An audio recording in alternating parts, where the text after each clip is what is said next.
স্বাগত জানাচ্ছি সোনালী প্রান্তর অনুষ্ঠানে। আজ আমরা এসেছি নরসিংদী জেলায়, তুলে ধরছি নরসিংদী জেলার উপর তথ্যচিত্র। বৈচিত্র্যপূর্ণ ঋতুর দেশ বাংলাদেশ। এদেশে বিভিন্ন প্রান্তে ছড়িয়ে আছে বহু বছরের পুরনো প্রত্নতাত্ত্বিক নিদর্শন, ঐতিহাসিক বিভিন্ন স্থাপনা, পাহাড়, নদী, বন জঙ্গল, প্রকৃতির অপার সৃষ্টি, প্রাকৃতিক ঝর্ণা, গুহা, হাওর বাওর অরণ্য সহ হাজারো রূপের অনুষঙ্গ। সভ্যতার ক্রমবিকাশে আর্থসামাজিক অবস্থার উন্নয়নের ফলে দেশের বিভিন্ন প্রান্তের মানুষের জীবনধারায়ও এসেছে ব্যাপক পরিবর্তন। পিছিয়ে পড়া জনপদগুলোতেও এখন লেগেছে উন্নয়নের ছোঁয়া। ফলে অন্ধকারাচ্ছন্ন প্রান্তগুলো হয়ে উঠেছে আলোকময় সোনালী প্রান্তর।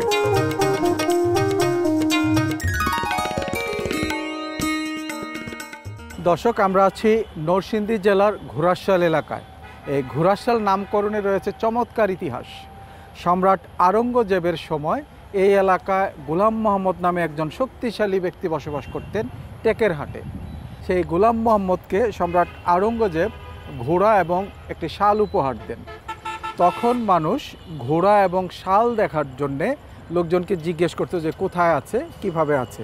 তো মানুষ বলতে বলতে যে ঘোড়ার শাল ওখানে আছে বা ওই বাড়িতে আছে, এইভাবেই ঘোড়াশালের নামকরণ হয়েছে। নরসিংদী সদর উপজেলা।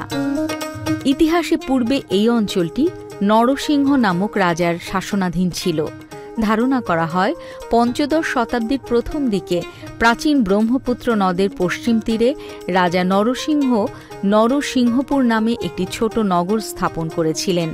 নরসিংদী নামটি রাজা নরসিংহের নাম অনুসারে উৎপত্তি হয়েছে বলে মনে করেন ইতিহাসবিদরা।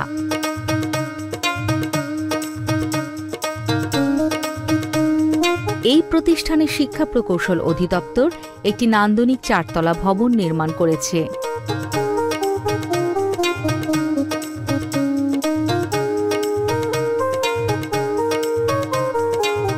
দর্শক, আমরা আছি নরসিংদী জেলার পলাশ উপজেলা। আপনারা আমার পেছনে যে নান্দনিক ভবনটি দেখতে পাচ্ছেন, এইটি হচ্ছে কর্তেতৈল আদর্শ উচ্চ বিদ্যালয়ের ভবন। এই ভবনটি নির্মাণ করেছে শিক্ষা প্রকৌশল অধিদপ্তর নরসিংদী জেলা। এই বিদ্যালয়টি 1996 সালে স্থাপিত হয়েছে।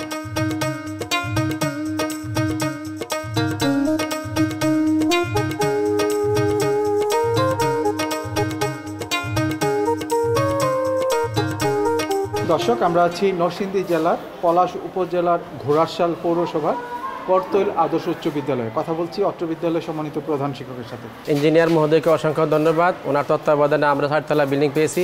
আধুনিক কম্পিউটার ল্যাব, বিজ্ঞানাগার, আধুনিক শ্রেণীকক্ষ এবং শিক্ষার মান উন্নয়নের একটি গুরুত্বপূর্ণ ভূমিকা রাখছে এই বিল্ডিং। এই ভবন পাওয়ার পরে এখন শিক্ষার্থীরা আনন্দের সহিত স্কুলে নিয়মিত উপস্থিত হচ্ছে, পাঠদানে অংশগ্রহণ করতেছে এবং আনন্দের সহিত লেখাপড়া করতেছে। উপস্থিতির হার আগের চেয়ে অনেক ভালো। আমাদের কোনো ঝরে পড়া শিক্ষার্থী এখন আর নাই।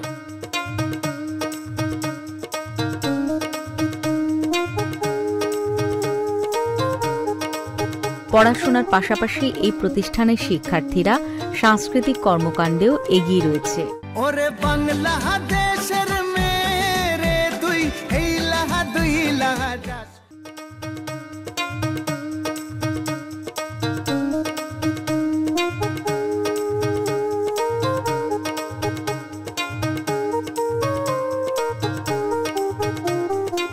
দর্শক, আমি কথা বলছি শিক্ষা প্রকৌশল অধিদপ্তর নরসিংদী জেলার সহকারী প্রকৌশলী মোহাম্মদ রাসেল আহমেদের সাথে। আচ্ছা, প্রথমত আমাদের যখন একটা কাজের কার্যাদেশ হয় তখন আমাদের হেড অফিস থেকে সরবরাহকৃত ড্রয়িং এবং ওয়ার্কশিটগুলো আমরা প্রতিষ্ঠানে সরবরাহ করি। আমাদের একটা লোকাল সুপারভিশন কমিটি আছে, যে কমিটির সাথে আমরা সবসময় সমন্বয় করে কাজ করি। আমাদের যখন ম্যাটেরিয়ালগুলো আসে বা যখন আমরা কাস্টিং করি তখন কমিটির সাথে সমন্বয় করে মালামাল তারা যখন স্যাটিসফাই হয় যে না এটা সব ঠিক আছে, তখন আমরা ঢালাই করি এবং এই পুরো কাজটাই লোকাল সুপারভিশন কমিটির মাধ্যমে বাস্তবায়ন হয়, যার ফলে আমাদের কাজটার গুণগত মান অনেক ক্ষেত্রে ঠিক থাকে। আচ্ছা, একটা বিষয় বলতে চাই, সেটা হচ্ছে এখন হচ্ছে এপ্রিল, মে, জুন মাস।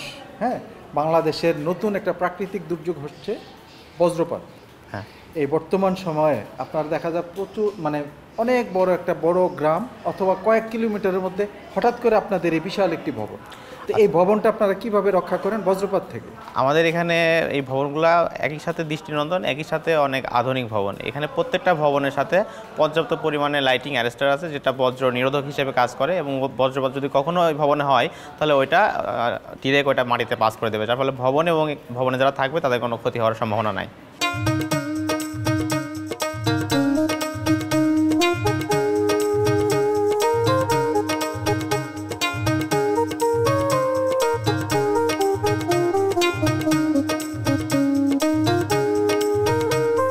ভবন নির্মাণের ফলে শিক্ষাঙ্গনের পরিবেশ অনেক উন্নত হয়েছে।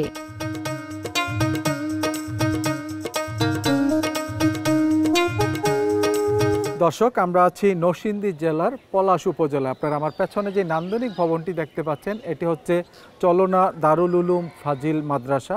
এই মাদ্রাসাটি 1947 সালে স্থাপিত হয়েছে। বর্তমানে এখানে শিক্ষার্থীর সংখ্যা প্রায় 500।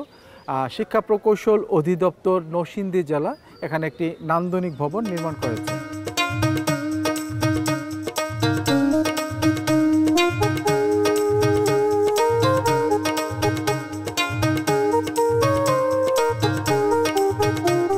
দর্শক, আপনারা দেখছেন সোনালী প্রান্তর অনুষ্ঠান। নিয়ে নিচ্ছি ছোট্ট একটি বিরতি। বিরতির পর শীঘ্রই ফিরে আসছি।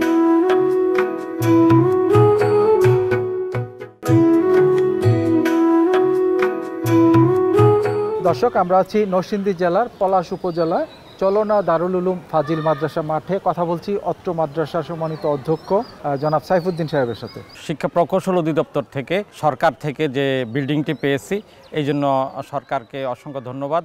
এই বিল্ডিং পাওয়ার পূর্বে আমাদের ছাত্রছাত্রীরা আমরা অনেক কষ্ট করেছি, পড়াশোনার বিঘ্ন হতো।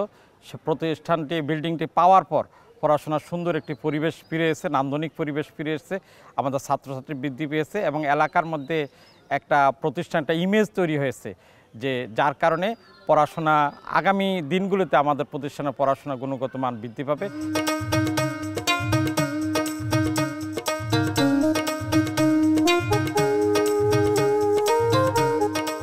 শিক্ষার্থীরা লেখাপড়ার পাশাপাশি সাংস্কৃতিক কর্মকাণ্ডেও এগিয়ে রয়েছে।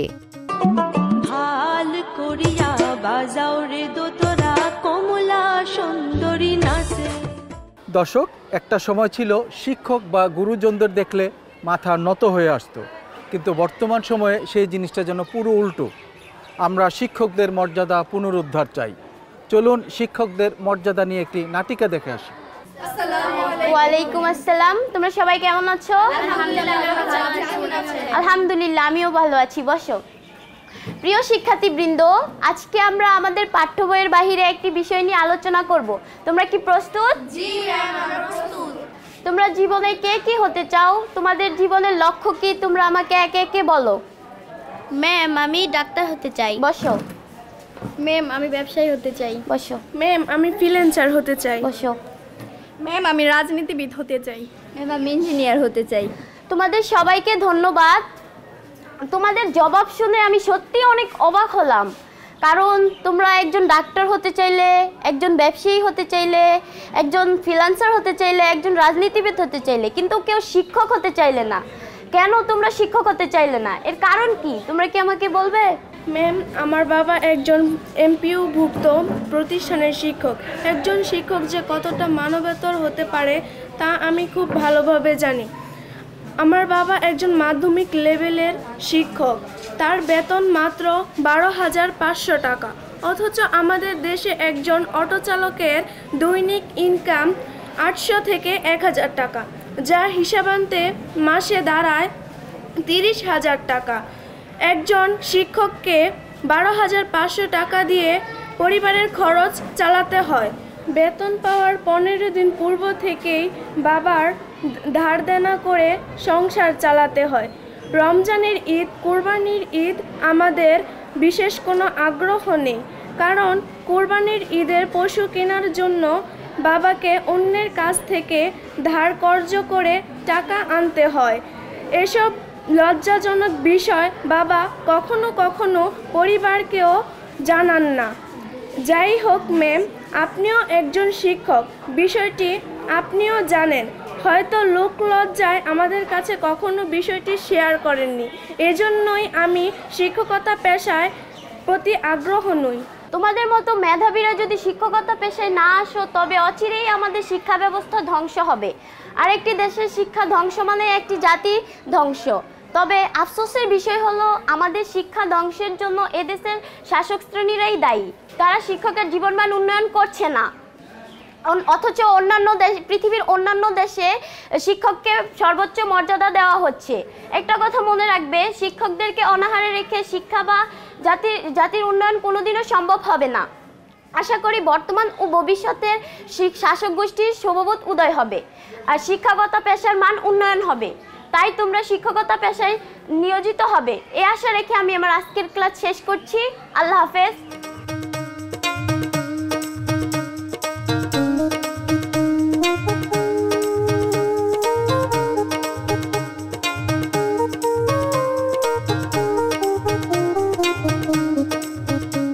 দর্শক, এতক্ষণ দেখেছেন নরসিংদী জেলার উপর তথ্যচিত্র। আগামী সপ্তাহে একই সময় দেশের অন্য কোনো প্রান্তে আবারও দেখা হবে। আর অনুষ্ঠান সংক্রান্ত মতামত জানাতে আমাদেরকে ইমেল করতে পারেন। আমাদের ইমেল অ্যাড্রেস হচ্ছে sonaliprantор@gmail.com। আজ এ পর্যন্তই। সবাই ভালো থাকুন, সুস্থ থাকুন এবং নিরাপদে থাকুন। আল্লাহ হাফেজ।